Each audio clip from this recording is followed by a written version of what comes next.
Okay, so when you think Gilded Age, what's the first thing that pops into your head? Chances are it's the extremes. But what if I told you there's this massive, transformative story hidden right in plain sight? Today, we're going to uncover the real engine of change from that era. Yeah, the stand-in picture is super dramatic, isn't it? You've got this story of just unbelievable wealth right next to crushing poverty.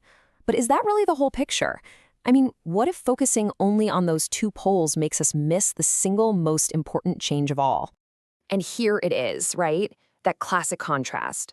On one side, you have your Carnegies and Rockefellers, guys with fortunes so big they could practically buy a small country.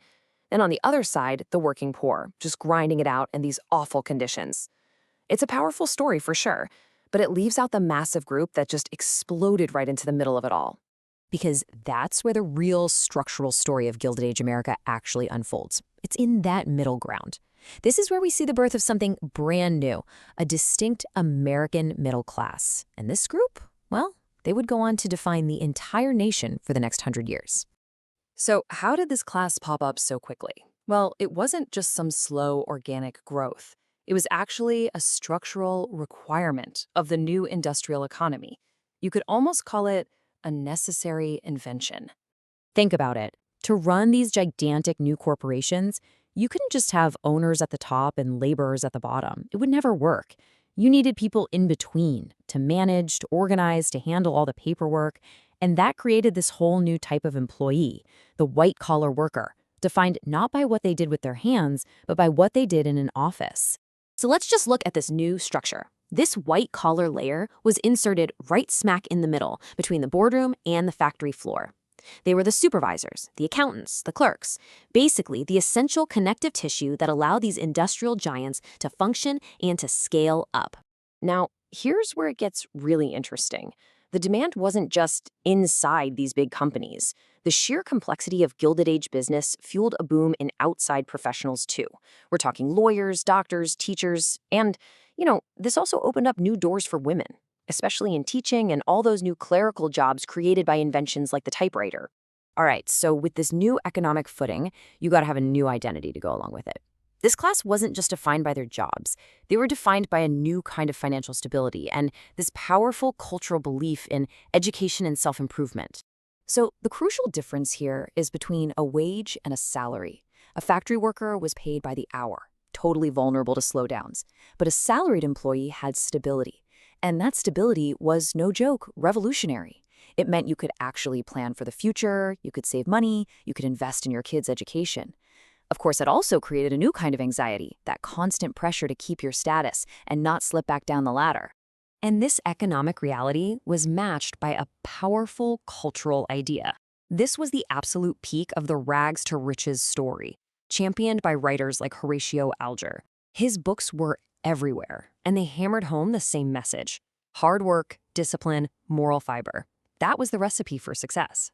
It created this cultural script that said getting ahead was all about your individual character. And what was the engine for all this mobility? Education. Absolutely. New institutions were popping up everywhere to meet the demand.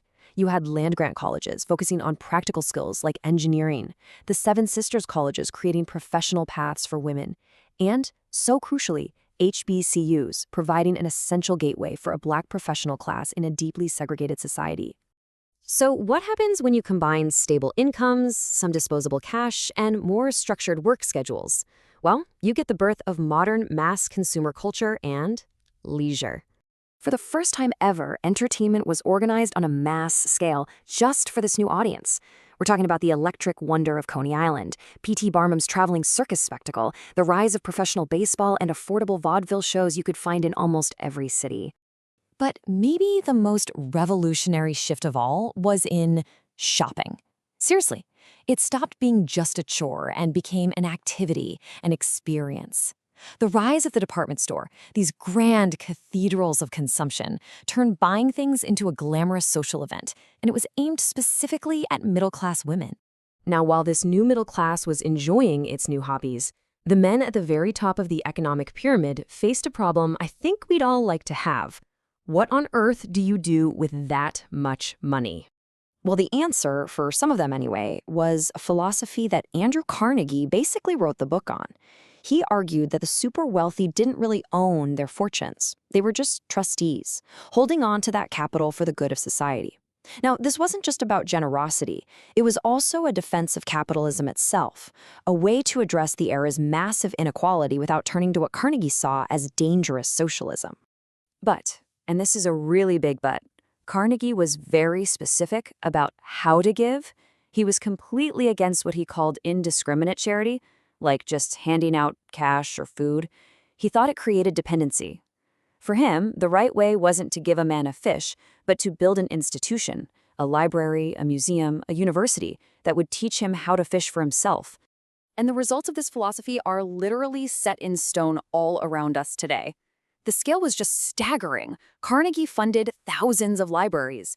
Rockefeller founded huge institutions like the University of Chicago and the Rockefeller Foundation. This was large-scale, systematic giving. But it's so important to know this impulse wasn't just limited to white industrial titans. Biddy Mason, a formerly enslaved woman who became a wealthy real estate investor in Los Angeles, gives us a powerful alternative model. She used her fortune for direct community support, funding the first Black church in LA, helping start schools, building orphanages. And this brings us right to the massive contradiction lurking just beneath the surface of the Gospel of Wealth, a paradox that truly, truly defines the Gilded Age. This one sentence just captures the entire tension of the era, doesn't it? As critics at the time pointed out, all this amazing philanthropy, all these incredible institutions, they were built on fortunes made through practices that were anything but benevolent.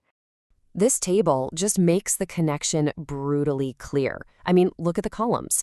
On one side, you have a philanthropic gift, like a public library for the whole community. On the other side, the source of that wealth, low wages and dangerous working conditions in that very same community. The university for aspiring students was paid for, with fortunes built by violently crushing unions. So the philanthropy was meant to smooth over inequality, but the way the wealth was accumulated often made it even deeper. So, when it was faced with this massive inequality, the Gilded Age made a fundamental choice. It decided that its moral responsibility was not to provide direct aid for today's problems, but to fund institutions that offered a ladder for a better tomorrow. And that leaves us with one last question. This foundational tension. Do you prioritize long-term opportunity, or do you address immediate human need? That's not a relic of the past. So how much of that Gilded Age logic, that choice to build the library instead of giving the bread, still shapes our arguments about wealth, inequality, and philanthropy today?